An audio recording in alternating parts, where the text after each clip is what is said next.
10 নং word BNP ও অঙ্গ সহযোগী সংগঠনের যৌথ উদ্যোগে আমাদের সকলের প্রিয় নেত্রী, আপসহীন নেত্রী, দেশনেত্রী বেগম খালেদা জিয়ার রুহের মাগফিরাত কামনায় দোয়া ও আলোচনা সভায় উপস্থিত থাকবেন।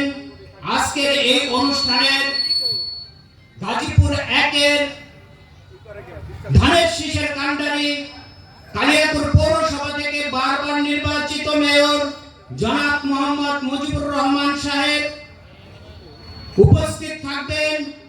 গাজীপুর পুনাবাড়ী মেট্রো থানা বিএনপির সংগ্রামী সভাপতি জনাব ইদ্রিস আলী সরকার আরো উপস্থিত থাকবেন।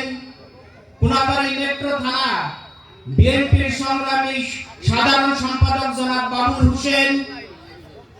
উক্ত অনুষ্ঠানে উপস্থিত রয়েছেন সাবেক ছাত্র নেতা, সাবেক পুনাবাড়ী ইউনিয়ন ছাত্র দলের সংগ্রামী সভাপতি, গাজীপুর মহানগর কৃষক দলের যুগ্ম আহ্বায়ক জনাব মোহাম্মদ খায়রুল হাসান মামুন ভাই এবং ওয়ার্ড ও অন্যান্য পর্যায়ের নেতৃবৃন্দ সকলেই আমার সংগ্রামী সালাম ও শুভেচ্ছা গ্রহণ করবেন। আসসালামু আলাইকুম ওয়া রাহমাতুল্লাহ। আমাদের প্রিয় নেত্রী আজ আমাদের মাঝে নেই। উনার স্মরণে আজকে আমাদের যে দোয়া মাহফিল, আমরা আসলে উনাকে ভুলতে পারতেছি না। উনার যে বিচক্ষণতা সেটি শুধু বাংলাদেশে নয়, সারা বিশ্বের মধ্যে অবিস্মরণীয় হয়ে স্বর্ণাক্ষরে লেখা থাকবে। আগামী এই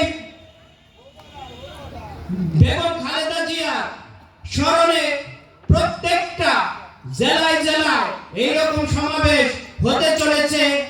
আমরা 12 ফেব্রুয়ারি সারাদিন ধানের শীষে সকলে ভোট দেব তো ভাই?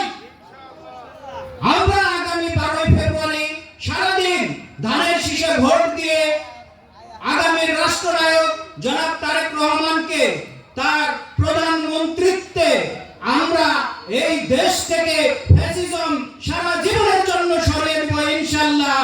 আপনারা সকলে ঐক্যবদ্ধ হয়ে ধানের শীষের জন্য ভোট চেয়ে ধানের শীষকে বিজয়ী করে ওই সংসদে পাঠিয়ে দিবেন।